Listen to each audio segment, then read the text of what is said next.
It's the last final week of the regular NFL season. Lots of wackiness. Which teams are trying really hard? Which teams have given up and just want to go home? Which teams are resting their starters? Lots going on. We're going to dive through it. These are my NFL Week 17 DFS picks.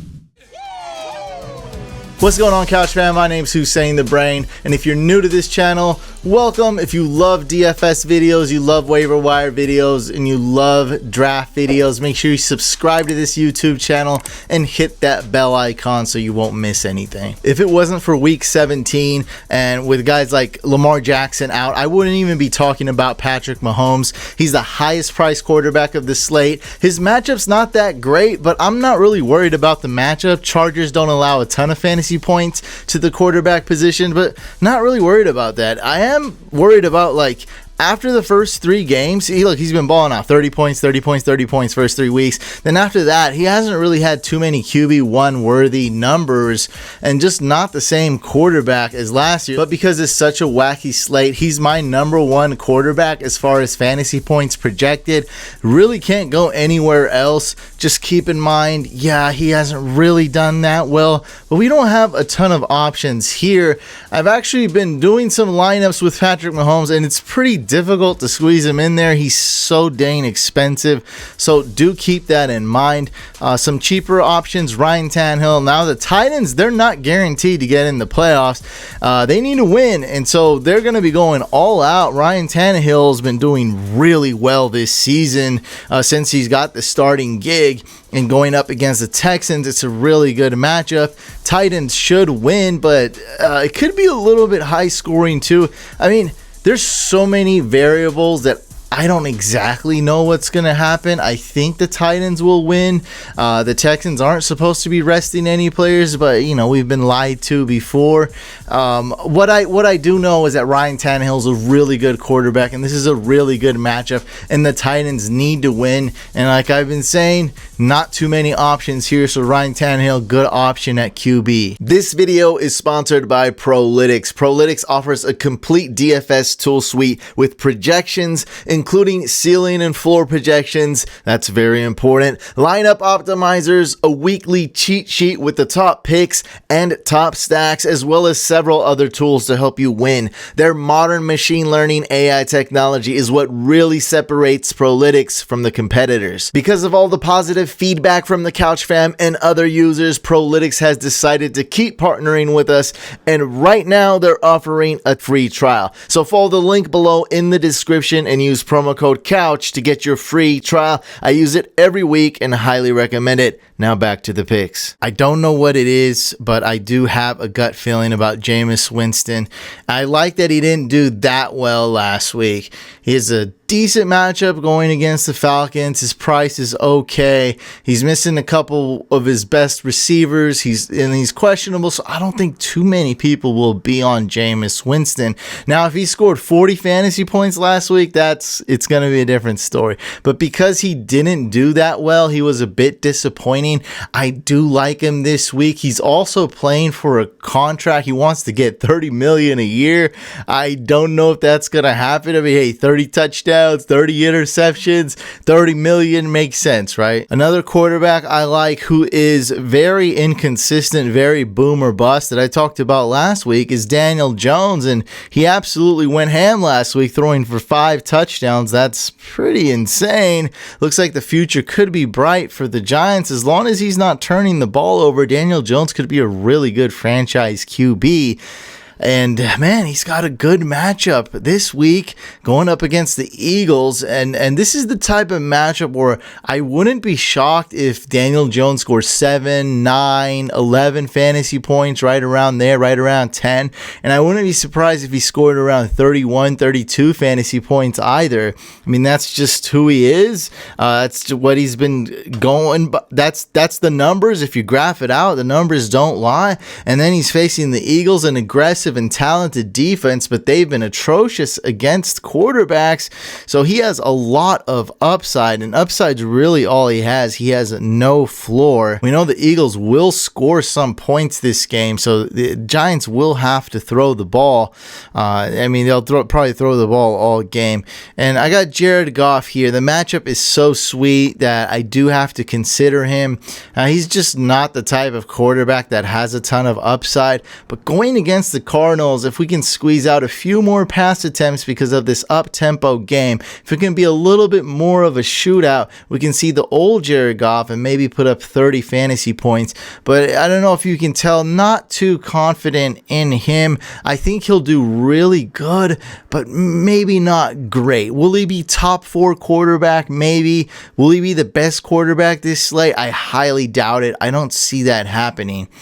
And one I added, I came back. I was finished with all my research and I came back, and I have to include Carson Wentz. Now, will a lot of people be picking him? I don't think so. The price is good. The matchup is good. Now, why people won't pick him is because he doesn't have any receivers. And all that sounds bad. It's like, we don't have any receivers, but the defense you're going up against doesn't have any cornerbacks. So it kind of evens out. Carson Wentz has been decent this year. I mean, he needed some better weapons, some more consistency. Deshaun Jackson played, like 2.5 games or something like that. He played like 2 games. And Alshon Jeffrey's always out. Nelson Aguilar is out. And this game, Ertz is out as well. So it's going to be tough, but you can easily pair him up. You can stack him with guys like Greg Ward and Dallas Goedert and see what happens. We're going to need a little bit of a miracle for this to work out. Maybe a rushing touchdown. Maybe the Giants just fall, or just a blown coverage. So one, give me touchdown, a shot play down the field. Something like that is going to need to happen for this guy to push through this barrier. His barrier is 22 fantasy points. Like, that's what he's going to get. But if we can get that one special play to give us an extra 6-7 fantasy points, maybe even get us that 300 plus bonus, that one play could be worth 10 fantasy points. So instead of 22, he'd have 32. And hey, I'm saying it's a miracle. We need it to happen. But it can. Going up against the Giants, they don't have any quarterbacks. And that's really it. I'm not going to... I wrote down other players. There's some good punts. I'm not picking RG3. I get the appeal here. He's super cheap. He has some upside, has some rushing upside. I like it, but I think the Steelers' defense is good. And I don't know about picking RG3. If you do pick him, that's okay. Just make sure it's not your only lineup or anything crazy like that. I don't know. I think they might be resting a lot of players. It may not be well. So I do love the price, but I don't really trust them. Not even really in GPP. And in cash, I'd rather go with a safer option. For running backs, I'm all in on one running back, and that's Aaron Jones, priced at $8,200. Jamal Williams is doubtful. Packers are trying to win this game. Great matchup, and Aaron Jones can do it in the pass game. He can do it in the run game. I'm confident in him when it comes to cash, even though he's very boom or bust and inconsistent. He's going to be getting more touches than he can handle. I don't see how he doesn't get at least 19 carries this game, at least 4 or 5 targets. He should go off. Now, they're going to sprinkle some other players in there, but this is the Packers. They're really good. They're going to win. They're going to be playing hard, and they're going to score a lot of points against the bad matchups. So, yeah, we'll see, the second string running back. We might see some reverse plays, some trick plays, whatever. We'll see that, but we'll also see at least a slight increase in touches for Aaron Jones. Something like we saw last week is what I expect. So he had 25 touches, and that's about what I expect here. At least 22 to 20, around 21 to 23 touches or more, depending on how the game flow goes. I guess that's really the only worry, is if the Packers absolutely dominate the Lions. They're up by 3 touchdowns. They're not going to need to play Aaron Jones. But by that time, maybe Aaron Jones already has 29 fantasy points. A guy somehow can't fit in my lineups, but you need to consider, is Alvin Kamara. I think the Saints have something to play for, do they? So if they win, the Niners lose, the Packers lose, they could have the #1 seed in the NFC. So yeah, they do have something to play for. And Panthers run defense and Panthers against running backs, oh my God, they allow so many fantasy points to the running back position. They're absolute worst at it. So yeah, and Alvin Kamara kind of got his groove back last game with 2 touchdowns. Yeah, so I kind of like Latavius too, but he's not cheap enough for me to be all over Latavius. So yeah, Alvin Kamara 7,800 going against the Panthers in a game that the Saints are trying to actually win. So I got Marlon Mack here 6,900 with Jordan Wilkins out. Good matchup against the Jags. I like Marlon Mack, and one reason I kind of like him, which shouldn't be a reason, but if you're doing multiple lineups, it's easy to swap out Mack with Sanders, who's $100 cheaper. So it's kind of like, all right, I'm gonna pick one lineup with Mack, maybe switch a couple things around, or maybe just swap him out for Sanders. A super easy swap right there. Both have decent matchups. And then, man, we got Le'Veon Bell, 5,800. I'm just, I have no trust in Bell, but the price keeps getting more and more attractive. Bills might not be having, I don't know, Bills might rest their starters or so. So the Ravens are definitely resting their starters. That's done deal. Texans said they're not, but who knows? Bills, who knows? I don't think they have much to play for. And so that could actually affect Le'Veon Bell. He's going to need to get multiple touchdowns. He just really hasn't been that good, but the price is so dang attractive that I may consider picking him.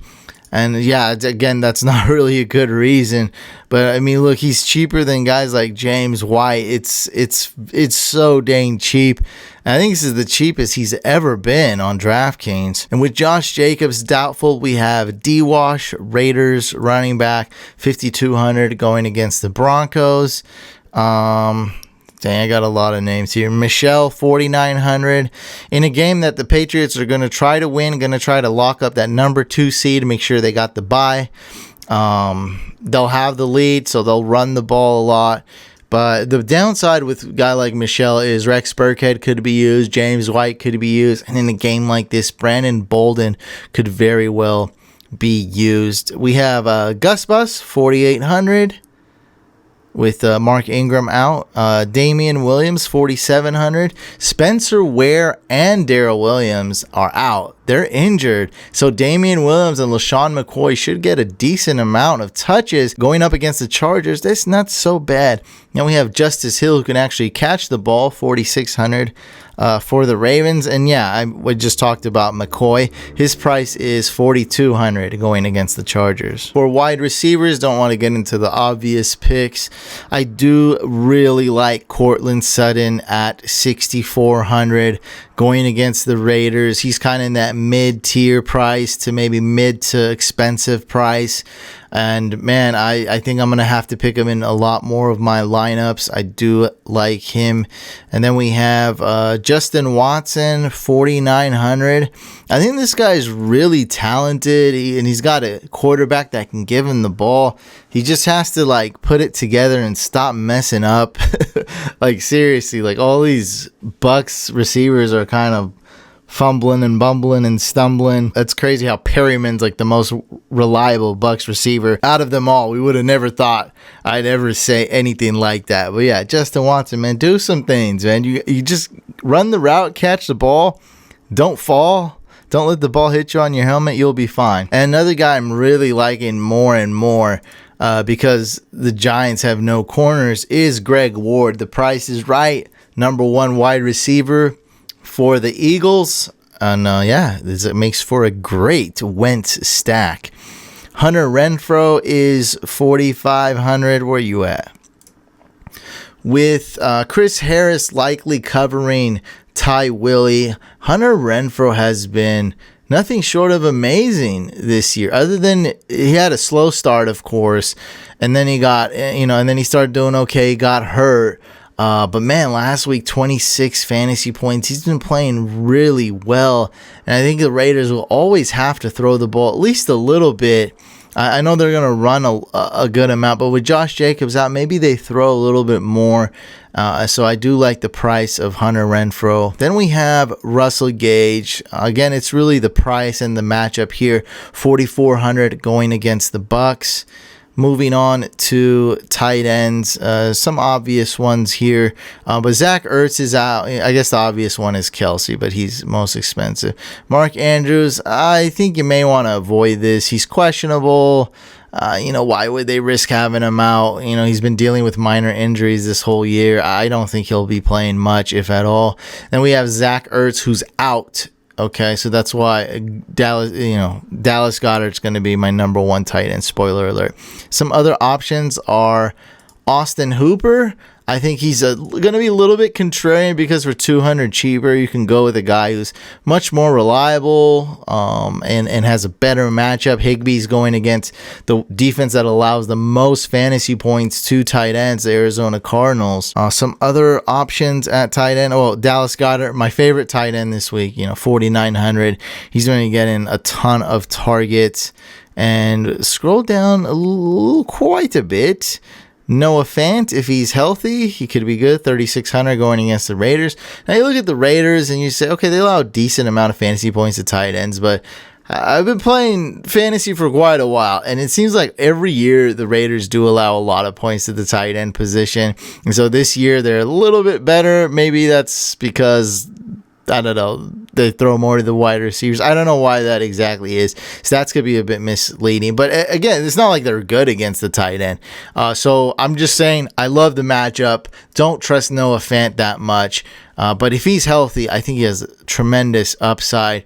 And I don't think he'll be owned that much.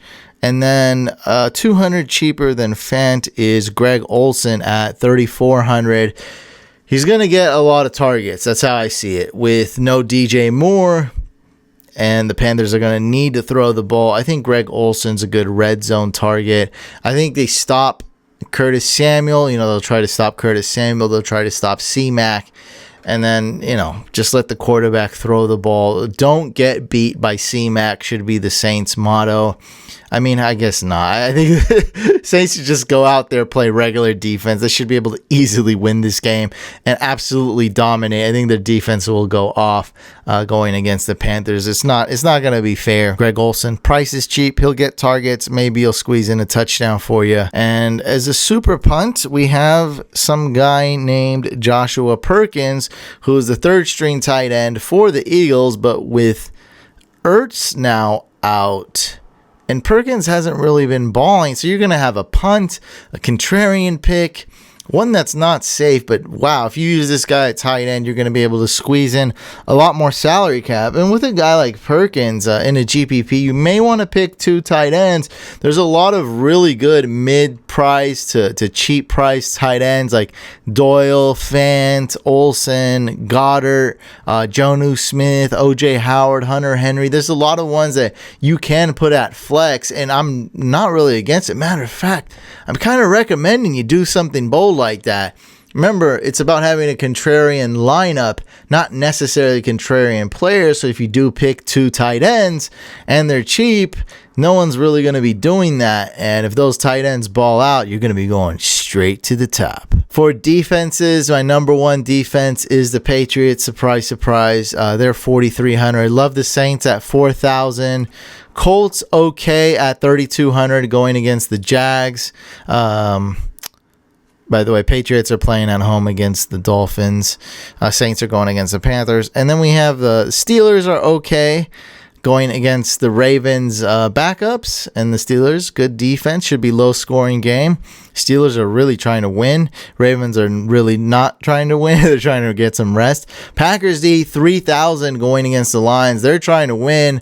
Their price is super cheap. Probably my favorite defense this week, Packers D. I love the Patriots. I think they have a high floor. They're so trustworthy. They're going to be great, but they're so high price that if you have like the Patriots and Mahomes, it's really tough to build a lineup. Although I had to put some punts in there. And my punt of the week for defenses is going to be the Bears D. Vikings, another team that may not have much to play for after they lost against the Packers. They might be like, hey, let's rest Thielen. Let's rest up. I don't know what they're going to do. But the Bears D is decent. I mean, they were really good last year. They're okay this year. They're a bit more healthy. Well, not really. I guess when one player comes back, like on the D line, another linebacker gets hurt. So I guess they're not really too healthy, but they're still a good defense. They're going up against the banged up, motivationless Lions. Am I trying to hype them up?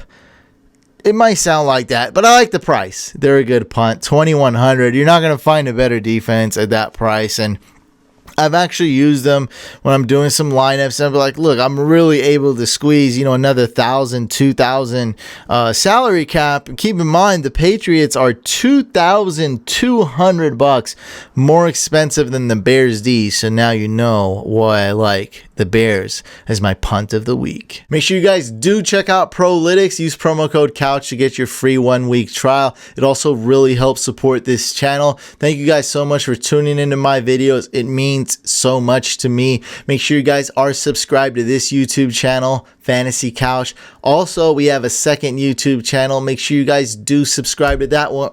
As well, Fantasy Couch Podcast. Got a little high pitch there. Good luck this week, everybody. Like this video if you enjoyed it. Dislike if you did not, and I'll catch you on the next one.